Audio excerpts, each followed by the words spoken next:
29 бап. Анан Жакып ордунан туруп, чыгыш уулдарынын жерине кетти. Ал ошондо талаадан кудукту, анын жанында жаткан 3 короо койду көрдү. Анткени малды ошол кудуктан сугарышчу. Кудуктун оозунда чоң таш бар эле. Малдын баары ошол жерге чогулганда, кудуктун оозундагы ташты жылдырып, койлорду сугарышчу. Анан ташты кайрадан өз ордуна, кудуктун оозуна жылдырып коюшчу. Жакып алардан: "Бир туугандарым, силер кайдансыңар?" деп сурады. Алар: "Биз Харанданбыз" деп жооп беришти. Ошондо Жакып алардан: "Силер Нахордун уулу Лабанды тааныйсыңарбы?" деп сурады. Алар: "Тааныйбыз" дешти.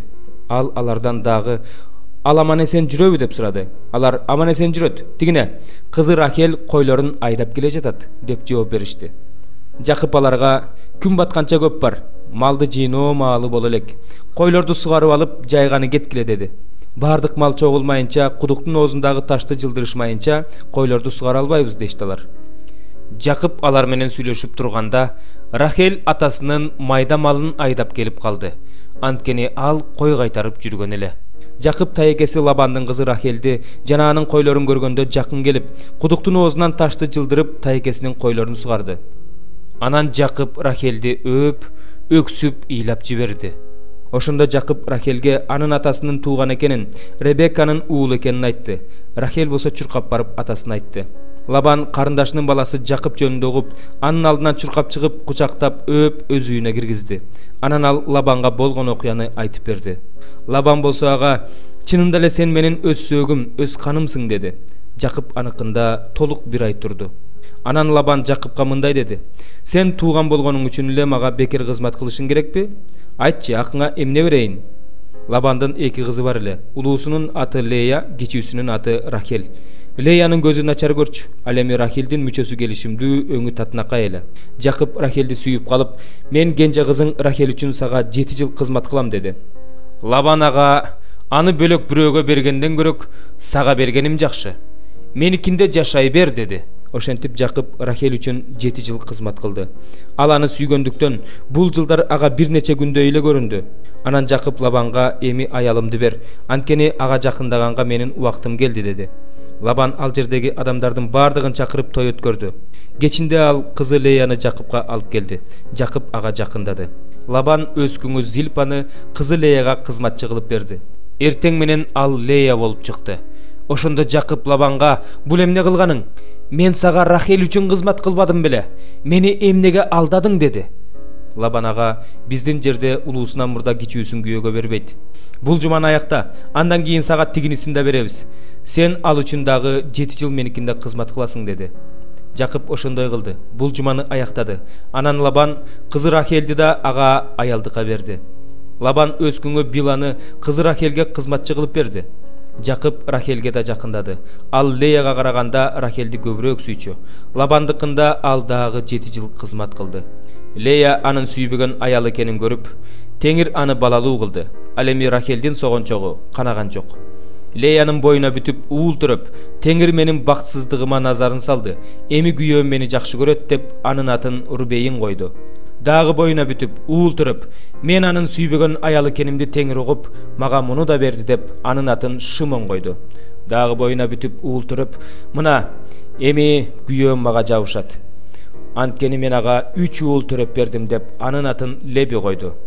Анан дагы боюна бүтүп уул төрөп, мына эми мен Теңиримди даңктайм деп анын атын Жүйүт койду. Ошондон кийин анын төрөтү токтоду. 28 бөлүм. Ишемби күнү өткөндөн кийин жуманын 1 күнү Таңзаардан Магдалалык Мариям менен башка Мариям мүрзөнү көргөнү келишти. Ошол учурда катуу жер титирөө болду. Анткени Теңирдин бир периштеси асмандан түшүп келди. Ал мүрзөнүн оозундагы ташты жылдырып, таштын үстүнө отурду. Анын көрүнүшү чагылгандын жарыгындай, кийими кардай аппак эле. Күзөттө тургандардын үрөйү учуп, сенейип катып калышты. Периште болсо аялдарга мындай деп кайрылды: "Коркпогула.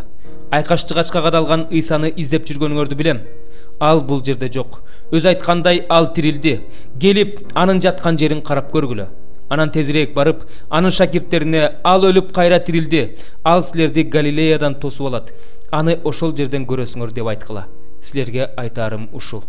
Аялдар мүрзөдөн шашкан бойдон чыгышты да, ары коркуп, ары аябай кубанып, шакирттерге кабарлаганы чуркап жөнөштү. Шакирттерге кабарлаганы бара жатышканда Ыйса алардын алдынан чыгып, "Салам" деди.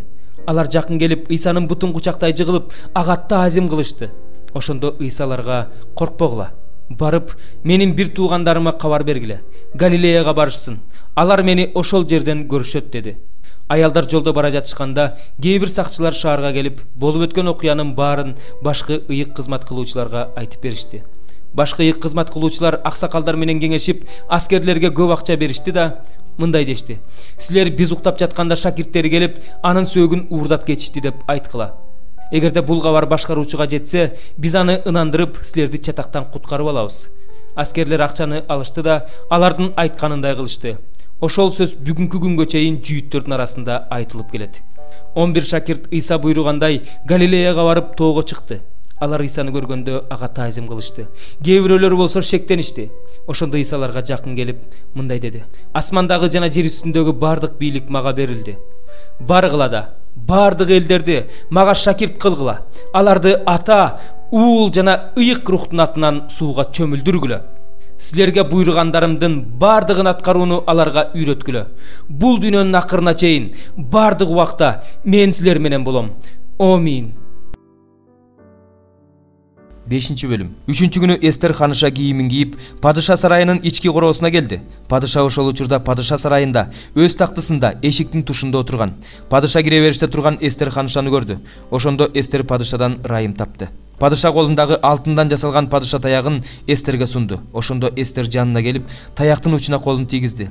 "Падыша ага, Эстер ханыша, сага эмне керек? Кандай өтүнүчүң бар? Ал турсун сага жарым падышачылыкта берилет" деди. Эстер: "Эгерде падыша туура көрсө, бүгүн Аман менен тойго келсин. Мен падыша үчүн той даярдадым" деди. Падыша Эстердин сөзүн аткарыш үчүн тезирээк Аманды алып келгиле деди. Ошентип Эстер даярдаган тойго падыша Аман менен келди. Шарап ичилип жатканда падыша Эстерге: "Эмне каалайсың? Сенин каалаганың канааттандырылат. Кандай өтүнүчүң бар? Жарым падышачылыкты сурасаң да берем" деди. Ошондо Эстер падышага мындай деди: "Менин каалаганым жана өтүнүчүм мындай. Эгерде мен падышанын алдында ырайым тапсам, эгерде падыша каалаганымды канааттандыргысы келсе, өтүнүчүмдү аткаргысы келсе, анда мен алар үчүн даярдай турган тойго падыша Аман менен эртең да келсин. Падышанын сөзүн мен эртең аткарам." Ошол күнү Аман падышанын үйүнөн өзүн бактылуу сезип көңүлдүү чыкты. Бирок Аман падышанын дарбазасынын алдында отурган Мордохайды көргөндө абдан кыжыры келди, анткени ал ордунан турмак түгүл козголуп да койгон жок. Бирок Аман өзүн өзү кармады. Үйүнө келгенде достору менен аялы Зерешти чакыртты. Аман аларга өзүнүн сан жеткис байлыгы жөнүндө, уулдарынын көптүгү жөнүндө, падыша зоболосун көтөргөндүгү жөнүндө, кызматчылары менен төрөлөрүнөн канчалык жогору көтөргөндүгү жөнүндө айтып берди. Ал дагы мындай деди: "Ханыша Эстер да өзү даярдаган тойго менден бөлөк эч кимди падышага кошуп чакырбаптыр. Эртең да мен падыша менен аныкына чакырылдым. Бирок мен падышанын дарбазасынын алдынан жүйүт Мордохайдын отурганын көрүп турганда, ушунун баарына ыраазы эмесмин." Ошондо аялы Зереш жана келген бардык достору ага: "Бийиктиги 50 чыканакка жеткен жыгач мамы даярдарсын. Эртең менен эрте падышага айт, Мордохайды ошого астырып салсын. Андан соң падыша менен тойго көңүлдүү бара бер" дешти. Бул сөз Аманга абдан жагып, жыгач мамы даярдап койду. 28 бөлүм. Жээки Аман-эсен чыккандан кийин аралдын аты Мелит экендигин билдик. Жергиликтүү эл бизге өзгөчө адамкерчилик көрсөттү. Алар от жагып бизди чакырышты. Анткени жамгыр жаап, суук болуп жаткан эле. Павыл бир топ кургак чырпык терип келип отко салып жатканда, ысыктыктан улам бир уулуу жылаан чыгып, анын колуна жабышты. Жергиликтүү эл анын колуна жабышкан жылаанды көргөндө бири-бирине: "Бул адам киши өлтүргүч болсо керек. Деңизден аман чыкса да, акыйкаттык аны тирүү калтырган жок" дешти. Бирок Павыл жылаанды отко силкип таштады. Андан эч кандай зыян тарткан жок. Алар Павылдын денеси шишип кетет же болбосо ал мүртөлөт деп күтүп жатышкан эле. Бир топ убакыт өтсө да ага эч нерсе болгон жок. Ошондо алар ойлорун өзгөртүшүп, бул бир кудай болсо керек дешти. Ал жерден алыс эмес жерде аралдын башчысы Публий деген адамдын жери бар эле. Ал бизди чакырып 3 күн меймандостук менен коноктоду. Публийдин атасы ысытма жана ич өткөк менен ооруп жаткан эле. Павыл анын жанына барды да сыйынып колдорун анын үстүнө коюп аны айыктырып койду. Ошондон кийин аралдагы башка оорулуулар да келип айыгып жатышты. Алар бизге урмат сый көрсөтүп, жолго чыгаарыбызда керектүү нерселер менен камсыз кылышты. 3 айдан кийин ушул аралда кыштаган эгиз кудайлар деген Александриялык кеме менен деңизге чыктык. Сиракуза шаарына барып, ал жерде 3 күн болдук. Ал жерден чыгып Регия шаарына келдик. Bir күндөн кийин түштүк шамалы соккондуктан эртеси күнү Путеол шаарына келдик. Ал жерден бир туугандарды таптык. Алар бизден 7 күнгө калуубузду өтүнүштү. Андан кийин Римге жол тарттык. Ал жердеги бир туугандар биз жөнүндө угуп, Апи аянтына жана 3 мейманкана деген жерге чейин келип, бизди тосуп алышты. Павыл аларды көргөндө Кудайга ыраазычылык билдирди жана кайраттанып да калды. Римге келгенибизде 100 башы туткундарды падышанын аскер башчысына тапшырды. Павылга болсо бир аскер менен өзүнчө жашоого уруксаат берилди. 3 күндөн кийин Павыл жүйүттөрдүн эң атактуу адамдарын чакыртты. Алар чогулганда мындай деп сүйлөй баштады: Агайын туугандар, элге каршы же ата-бабаларыбыздын салттарына каршы эч нерсе кылбасам да, кишенделип Иерусалимден римдиктердин колуна салынып берилдим. Алар мени суракка алып, менден өлүм жазасына тарткыдай кылмыш таба албай коюшкандан кийин бошотмокчу болушту. Бирок жүйүттөр каршы чыгышкандыктан мен Рим падышасынын сотун талап кылууга аргасыз болдум. Бирок мен ал сотту өз элимди айыпташ үчүн талап кылган жокмун. Мен силерди мына ушул себеп менен силер менен көрүшүп сүйлөшүү үчүн чакырдым.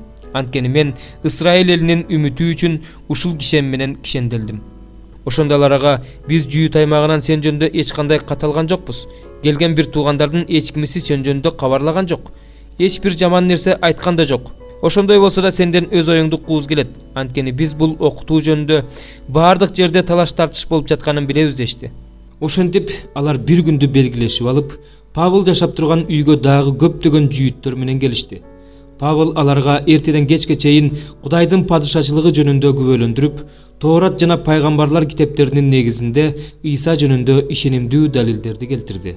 Кээ бирөөлөрү айтылган сөздөргө ынанышты, ал эми кээ бирөөлөрү ишенишкен жок. Өз ара келише албай, алар тарая башташты.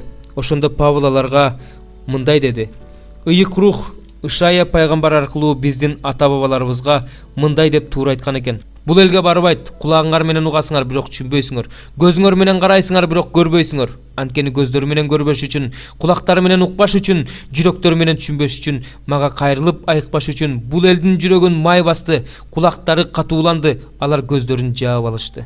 Ошондуктан билип алгыла, Кудайдын куткаруусу бутпарастарга жиберилди. Муну мына ошолор угушат. Ал ушул сөздөрдү айтканда, жүйүттөр өз ара көпкө талашып тартышып тарап кетишти. Павыл Римде 2 жыл батырда жашады. Келгендердин баарын кабыл алып, Кудайдын падышачылыгы жөнүндө, Теңир Иса Машаяк жөнүндө кайраттуулук менен айтып, аларды тоскоолдуксуз окутуп жатты.